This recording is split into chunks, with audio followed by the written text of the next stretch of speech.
जय एकादशी व्रत कथा। धर्मराज युधिष्ठिर बोले, हे भगवान, आपने माघ कृष्ण पक्ष शस्त्र एकादशी का अत्यंत सुंदर वर्णन किया। आप स्वदज, अंडज और उदिभज और जरायुक्त चारों प्रकार के जीवों का उत्पन्न, पालन और नाश करने वाले हैं। आप कृपा करके माघ शुक्ल एकादशी का वर्णन कीजिए। इसका क्या नाम है, इसके व्रत की क्या विधि है, इसे कौन से देवता पूजन किया जाता है।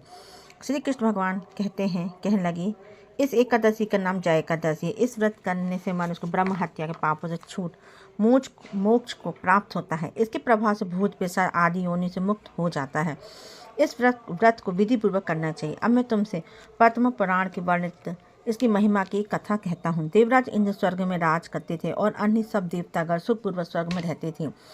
एक समय इंद्र अपनी इच्छानुसार नंदन वन में अप्सराओं के साथ विहार कर रहे थे। तब गंधर्व गान कर रहे थे। इन गंधर्व में प्रसिद्ध पुष्पदत्त तथा उसकी कन्या पुष्पवती, चित्रसेन तथा इसकी स्त्री मालिनी भी थी। मालिनी का पुत्र पुष्पवान और उसका पुत्र माल्यवान भी उपस्थित थे। पुष्पवती गंधर्व कन्या के माल्यवान को देखकर उस पर मोहित हो गई। माल्यवान पर काम बाण चलाने लगी। उसने अपने रूप को लवड़े और महाभाव माल्यवान को वश में कर लिया। हे राजन, पुष्पवती का अत्यंत सुंदर थी। अब मैं वे इंद्र को प्रसन्न करने के लिए गान करने के लिए, परंतु परस्पर मोहित हो जाने के कारण उसका चित्त भ्रमित हो गया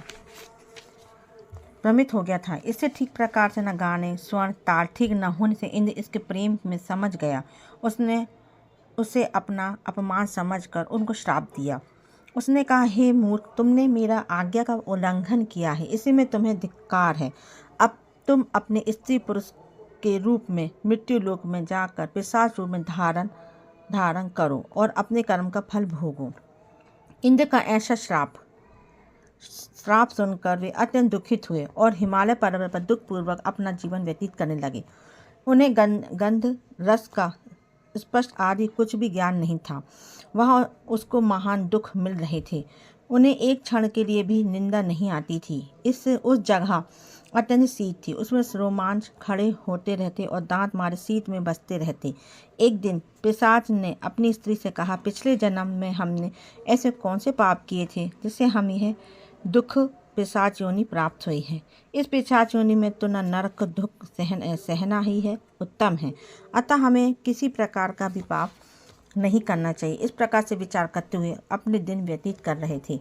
देवयोग से तभी माघ मास में शुक्ल पक्ष की जया नामक एकादशी आई। उस दिन उन्होंने कुछ भी भोजन नहीं किया और न कोई पाप कर्म ही किया, केवल फल फूल खाकर ही दिन व्यतीत किया। शाम समय महान दुख से पीपल के वृक्ष के नीचे बैठकर उस समय सूर्य भगवान अस्त हो रहे थे। उस रात को अत्यंत ठंड थी। इस कारण वे दोनों शीत के मारे अति दुखित होकर मृत समान आपस में चिपटे हुए खड़े रहे। उस रात्रि को निंदा नहीं आई।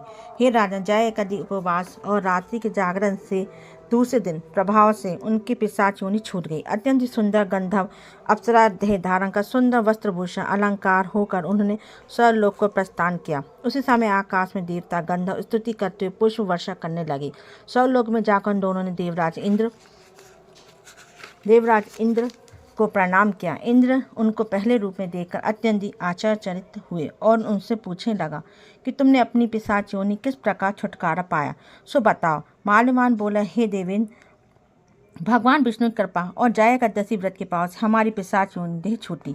तब इंद्र बोले कि हे माल्यवान, भगवान की कृपा से एकादशी के व्रत करने से केवल तुम्हारी पिशाच योनि छूट गई, वरन हम लोग को भी वंदनीय हो गई, क्योंकि विष्णु और शिव भक्त हम लोगों के वंदनीय हैं। अतः आप धन्य कि आप पुष्पवती के साथ जाकर विहार करो।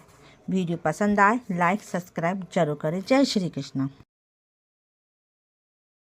कहने लगे कि हे राजा युधिष्ठिर, इस जया एकादशी व्रत को बुरी योनि से छूट जाते हैं। जिससे मनुष्य इस एकादशी व्रत किया है उसके मानो सब यज्ञ तप दान आदि कर लिए हैं। जो मनुष्य जया एकादशी का व्रत करते हैं वे अवश्य 1000 वर्ष स्वर्ग में वास करते हैं। जय श्री कृष्ण।